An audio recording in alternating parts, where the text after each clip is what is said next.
ఓం నమ శివాయ శ్రీమాత్రే నమః. మిత్రులకి, శ్రేభిలాషులకి, అలాగే నేను ఇంతగా ఆదరిస్తున్న యూట్యూబ్ ప్రేక్షకులందరికీ కూడా పేరు పేరు ధన్యవాదాలు.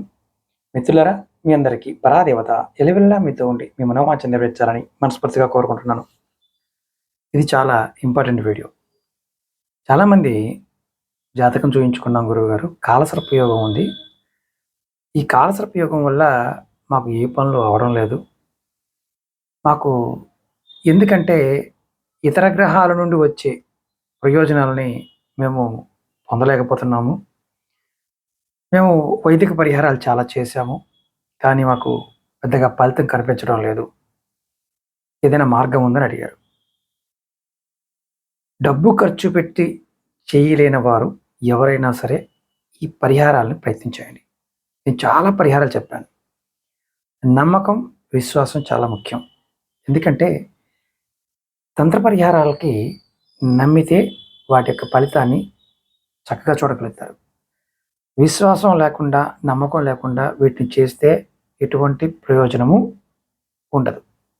కొంతమంది అడుగుతూ ఉంటారు, మీరు చేస్తే మీకు ఫలితం వచ్చిందా? ఇది మన జాతక రీత్యా మనకి అటువంటి దోషం ఉన్నప్పుడు మనకు మనంగా చేసుకుంటే ఫలితం ఉంటుంది.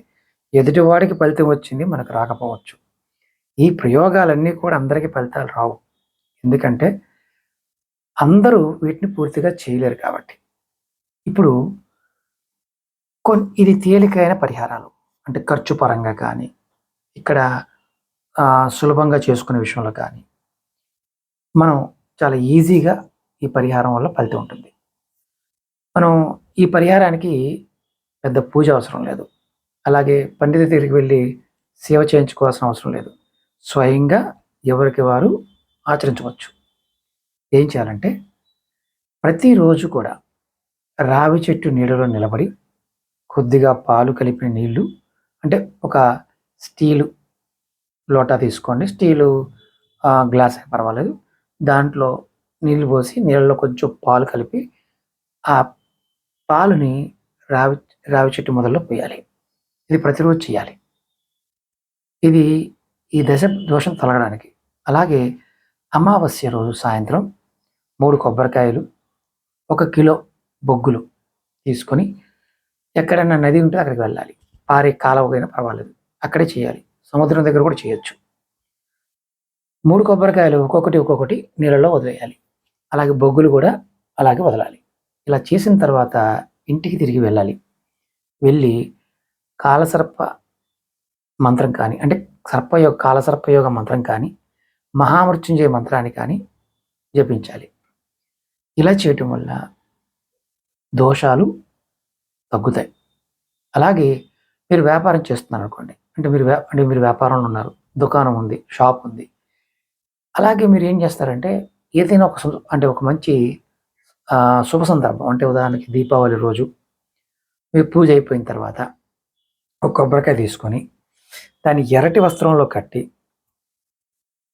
మీ సేఫ్లో కానీ లాకర్లో కానీ పెట్టుకోండి. అంటే డబ్బు పెట్టే ప్రదేశంలో, అలాగే విలువైన వస్తువులు పెట్టే ప్రదేశంలో, అంటే ఎక్కడ పెడతారు అక్కడ. ఇవి పెట్టడం వల్ల వ్యాపారంలో నష్టాలు తగ్గుతాయి. అలాగే దొంగల భయం తగ్గుతుంది. పోటీదారుల నుండి, అంటే మీకు బిజినెస్లో పోటీ ఉన్న వారి నుండి వచ్చే ఇబ్బందులను కూడా ఇది తగ్గిస్తుంది. ఆ ఎదుర్కొనే శక్తి మీకు వస్తుంది. అలాగే ఇంకొక తేలికైన మార్గం ఏంటంటే, ఈ కాలసర్ప దోషం ఉన్నవారు ఎవరైనా సరే వ్యాపారం చేస్తున్నప్పుడు కలిసి రాదు. అలాంటప్పుడు ఏం చేయాలంటే, ఒక సోమవారం రోజు అశోక చెట్టు దగ్గరికి వెళ్ళి డ్యామేజ్ లేకుండా ఉన్న ఆకులు తెచ్చుకొని, ఎన్ని ఆకులు తెచ్చుకోవాలి గురువుగారు అంటే 7 కానీ, 9 కానీ, 11 కానీ తెచ్చుకోవచ్చు. లేదు గురువుగారు, మాకు మాకు లక్కీ నెంబర్ ఉంది గురువుగారు అంటే మీ ఇష్టం. దానికి ఏమి నియమం లేదు. కానీ 7, 9, 11 వీటిలో తెచ్చుకొని ఒక తెల్లటి దారానికి పసుపులో, అంటే నీళ్లు పోసి పసుపు కలిపి దాని దారానికి చక్కగా పసుపు రాసి ఆ దారంతో మీరు దండ చేసి మీ దుకాణానికి, షాప్కి, కార్యాలయానికి ఏదైనా సరే ప్రవేశ ద్వారం వద్ద పైన కట్టండి. సోమవారం కట్టండి. ఇట్లా దీనివల్ల అద్భుతంగా మీ వ్యాపారంలో రాహుకేతు ప్రభావం తగ్గి అంటే కాలసర్ప ప్రభావం తగ్గి మీకు వ్యాపారం అభివృద్ధి చెందుతుంది. చాలామంది చేస్తుంటారు. ఇవి రకరకాల పరిహారాలు గురువుగారు ఎన్ని చేసినా మాకు ఫలితం రావట్లేదంటే రాహుకేతువులు మీకు ఫలితాన్ని ఇవ్వరు. కాలసర్పదోషం ఉన్నవాడికి అకారణంగా ఇబ్బందులొస్తాయి. అనుకోకుండా. అది కూడా ఊహించనటువంటి ఇబ్బందులొస్తాయి. కాబట్టి మీరు ఈ పరిహారాన్ని సోమవారం చేయండి. ప్రతి సోమవారం కుదరదనుకోండి నెలకొక్కసారన్నా చేయండి. తర్వాత మీరు ఈ పాత దండ ఉంటుంది కదా! ఇది కొత్తది పెడతారు, పాతది తీసేస్తారు కదా! దీన్ని ఏదైనా నీళ్ళలో వదలండి. ఇది ఆడవారైనా, మగవారైనా చేయవచ్చు. ఇక్కడ కొన్ని అనుమానాలుంటాయి. ఈ అనుమానాలకు కూడా సమాధానాలు చెప్తాను.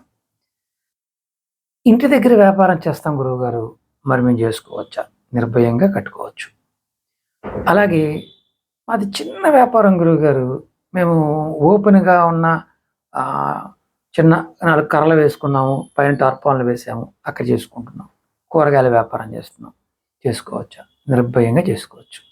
ఆ ముందు కర్రకి కట్టండి. ఇది మీకు సర్పదోషం అంటే కాల సర్పదోషం ఉన్నవారికి మీ అంతటికి మీకుగా చేసుకోగలిగే తేలికైన పరిహారాలు. ఇక్కడ ఈ తంత్ర పరిహారం అనే విషయం గుర్తుంచుకోండి. మాకు రోజు కుదరదు సార్. మేము బయట ఉంటాము. దుబాయ్‌లో ఉంటాము, ఖతార్‌లో ఉంటాము, యూఎస్‌లో ఉంటాము. ఇవన్నీ మాకు కుదరవు సార్ అనేవారు చేయమాకండి. కుదరనప్పుడు చేయకూడదనేది గుర్తుంచుకోవాలి. కామెంట్ చేస్తూ ఉంటారు కదా! మీకు కుదరదనుకున్నప్పుడు అసలు పొరపాటున ప్రయత్నం చేయకూడదు. అలాగే మీకు ఇంకా డౌట్లు చాలా ఉన్నాయనుకోండి. అంటే మీకు జాతకంలో కాలసర్పదోషం ఉందని తెలుసు. ఆ ఉన్నప్పటికీ కూడా మీకు ఉంగరాలు పెట్టుకున్నారు పనిచేయడంలా. రోజు మంత్రజపం చేస్తున్నారు పనిచేయడంలా. అయితే మీ జాతకంలో ఇంకా ఏదైనా అంతర్లీనంగా శాపాలేమన్నా ఉన్నప్పుడు కూడా మీకు ఫలితాలు రావు. స్త్రీ శాపము, దైవ శాపము, జంతు శాపము ఇలాంటివి కూడా ఉంటాయి. నేను వాటి గురించి కూడా వీడియోలో చెప్తాను. అలాగే మీకు ఇంకా తెలుసుకోవాలనుకున్నప్పుడు వీడియో డిస్క్రిప్షన్లో నెంబర్ ఇచ్చాను. ఆ నెంబర్కి కాంటాక్ట్ చేస్తే అపాయింట్మెంట్ తీసుకుంటే మీకున్న సమస్యలకి ఇంకా తేలికైన పరిహారాలు, తావీజులు లాంటివి చేసుకోగలిగే మీ అంతటికి మీరు చేసుకోగలిగే పరిహారాల్ని మీకు లాల్ కితాబ్ నుండి, తంత్ర గ్రంథాల నుండి, వైదిక జ్యోతిష్యం నుండి, మేదిని జ్యోతిష్యం నుండి కూడా పరిహారాలు చెప్తాను. అయితే ఇక్కడ ఇవన్నీ జరగాలి అంటే ముందు మనకి నమ్మకం, విశ్వాసం ఉండాలి. మన మీద మనకు నమ్మకం ఉండాలి. ప్రకృతి పట్ల ప్రేమ కలిగి ఉండాలి. ప్రకృతి పట్ల ప్రేమ లేకుండా మనం ఎన్ని పరిహారాలు చేసినా శూన్యం. కాబట్టి ప్రయత్నపూర్వకంగా చేయండి. అలాగే మాట్లాడటానికి 9440593655 ఈ నెంబర్ కాంటాక్ట్ చేసి కూడా మీరు అపాయింట్మెంట్ తీసుకోవచ్చు. ఓం నమః శివాయ. శ్రీమాత్రే నమః.